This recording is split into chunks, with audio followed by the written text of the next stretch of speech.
फिलोमेनाक पावलुचें पत्र. नोमान. हांव पावलू जेजू क्रिस्ता पासत बोणकोणींत पडलोलो आनी आमचो भाव तिमोथ तुका. फिलोमेना, जेजूचे सेवेंत आमच्या मोगाच्या वांगड्या नोमान करतां.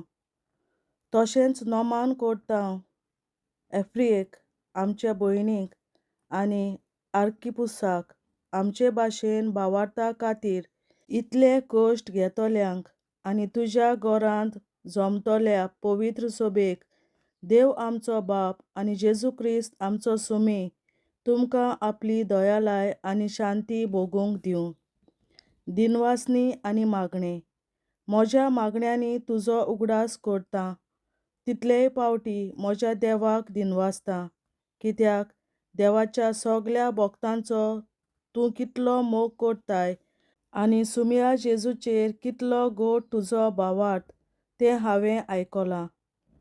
तुजो आनी म्हजो एकूच भावार्थ, तर हो भावार्थ दाखोवंक क्रिस्ता पासत कितलें बरें आमच्यान करूंक जाता ताची पूर्ण वळख आमकां मेळूं म्हूण हांव मागतां.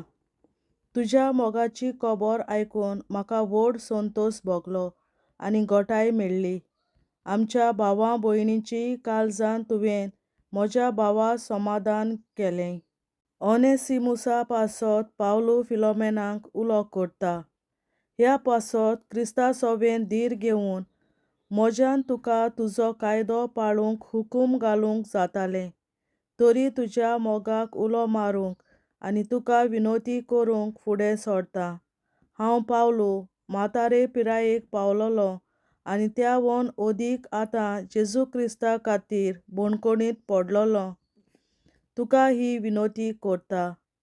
बोणकोणींत आसतना हांवें जल्म दिल्ल्या म्हज्या पुता ओनेसिमुसा पासत एक उपकार मागतां.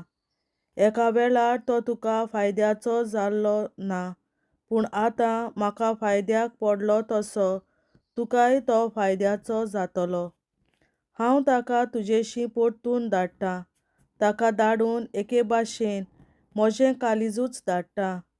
शुभ वर्तमाना खातीर हांव बोणकोणींत आसतना तूं कुशेन म्हाका आदार दितलो आसलोय. तोच आदार म्हाका दिवंक ताका हांगा म्हजेशी दवरूंक म्हजी खुशी आसली.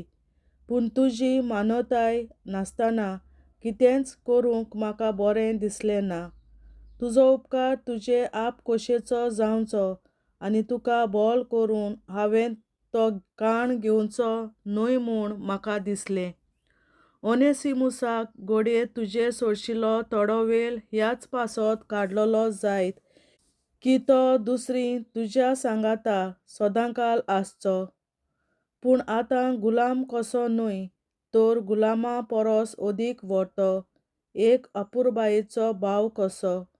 म्हाकाच ताची इतली आपुरबाय जाल्यार तुजोच गुलाम कसो आनी सुम्या सोबें एक भाव कसो तो तुका कितलो ओदीक आपुरबायेचो जावचो ना.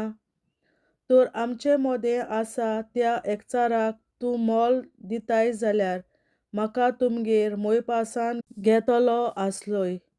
त्याच मोयपासान ताकाय घे.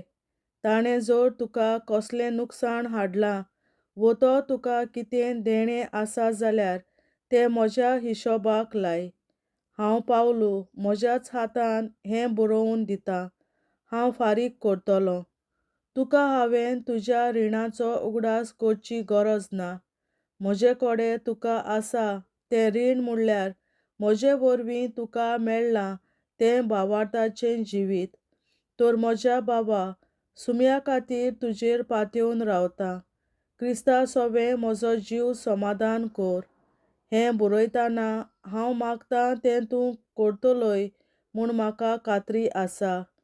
खरें म्हणल्यार त्यावन चड करतलोय म्हूण हांव बरें जाणो. आनी एक मागणी शेवटाचो नोमान. त्याच बरोबर आनीक एक उपकार मागतां. म्हाकाय रावूंक इल्लो जागो दिशी, कित्याक तुमा सगल्यांची मागणी आयकून देव म्हाका तुमचेशी परतून पावयतलो म्हूण म्हाका विस्वास आसा. एफ्रास जेजू क्रिस्ता खातीर म्हजे बरोबर बोणकोणींत आसा. तो तुका नोमान करता. तेच भाशेन म्हजे सहकारी मार्कू, आरिस्त्राक, देमास आनी लूक तुका नोमान करतात. सुम्या जेजू क्रिस्ताची दयालाय तुम्हा सोमेस्तांक भोगूंक मेळूं. देवाचे उतोरे, देवाचे व्हड उपकार.